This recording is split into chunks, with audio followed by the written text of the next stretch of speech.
Jadi guys, kemarin itu aku sempat ikut lomba menulis esai dan kebetulan banget aku dapet juara 3. Terus ada temen aku nih nge-replay status aku nanya gimana sih cara menulis esai yang bagus. So, bakal aku jawab di video kali ini ya.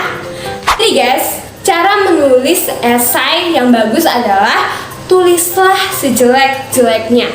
Hah, gimana tuh maksudnya? Jadi guys, maksudnya adalah mulailah menulis, tetaplah menulis, dan setialah menulis. Nah, karena lama-kelamaan tulisan kita akan berkembang dan menjadi lebih bagus. Hai guys, kembali lagi di YouTube channel aku, Nesias. Di video kali ini aku bakal kasih tahu 5 tips bagaimana caranya menulis esai yang bagus. So, langsung aja kita mulai. Nah guys, yang pertama adalah menentukan tema atau topik. Jadi guys, dalam menulis esai itu penting banget dong ya kalau kita itu menentukan temanya atau topiknya.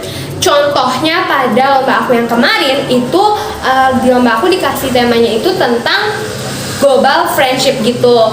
Terus temanya itu ada beberapa ya guys, ada tentang persahabatan antar negara, terus ada juga persahabatan dalam minat dan hobi yang sama. Terus guys, akhirnya aku memutuskan untuk memilih tema yang persahabatan dalam minat dan hobi yang sama. Terus aku mulai menulis deh. Dan setelah menentukan tema ini, tentunya kita harus menentukan atau membuat judul yang menarik. Nah, judul esai aku yang kemarin adalah Pandemi Berteriak, Kertas Bergerak, Abad Berkarya Serempak. Gitu deh guys. Jadi yang pertama apa? Menentukan tema. Nah, yang kedua adalah melakukan riset. Jadi guys, esai itu kan tulisan berupa opini kita.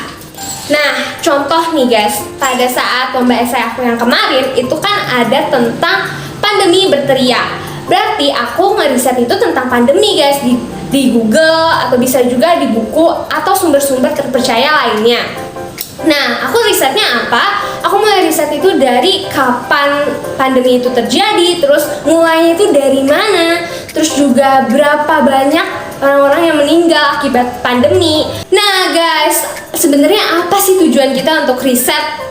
Tujuan kita riset itu supaya esai yang kita buat ini lebih terpercaya. Yang ketiga, mulailah menulis. Nah, selalu ingat ya guys, pada saat kita menulis itu selalu ada 3 bagian, yaitu di pendahuluan, isi, dan penutup. Nah, kita mulai dari pendahuluan dulu ya. Di pendahuluan ini tentunya kita harus membuat pendahuluannya itu semenarik mungkin.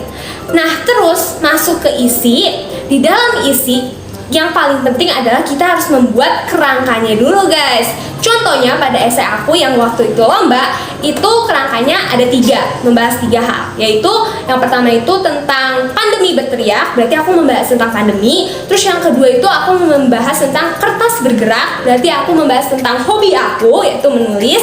Dan yang ketiga tentang sahabat berkarya serempak, artinya tentang aku dan sahabat aku berkarya. Nah, terus guys, di bagian akhirnya penutupnya itu berupa kesimpulan tentang tulisan kita atau bisa juga tentang ajakan kepada pembaca. Nah guys, dalam menulis ini kita membutuhkan lebih banyak konsentrasi. Nah guys, yang keempat adalah cek ulang atau cek kembali atau mengedit ulang. Jadi guys, setelah kita udah selesai menulis, penting banget nih untuk kita cek kembali. Kenapa? Karena kan siapa tahu ada kesalahan tanda baca, atau mungkin ada yang kalimat atau katanya itu tidak sesuai EYD, atau mungkin ada kalimat yang perlu kita revisi lagi gitu. Nah, pertama-tama tentunya kita sebagai penulis kita harus cek dulu nih. Setelah kita cek, kita bisa meminta bantuan orang tua, kakak, atau guru, atau yang lebih ahli untuk mengecek tulisan kita apakah tulisan kita ini udah enak untuk dibaca. Nah, yang kelima adalah publish. Setelah kita selesai menulis esai, langsung deh kita publish. Nah, publishnya ini bisa untuk kirim ke tugas sekolah atau kampus. Terus bisa juga kalau misalnya untuk lomba kita kasih ke panitia, atau mungkin bisa juga untuk kalau pribadi ya bisa upload ke blog atau sosial media. Nah guys, itu dia 5 tips menulis esai yang bagus ala aku. Kalau menurut kalian gimana? Boleh banget ya sharing di kolom komentar. So, segitu dulu video dari aku. Terima kasih sudah menonton. Jangan lupa untuk di like, comment, share, and subscribe. And see you guys in the next video. Bye!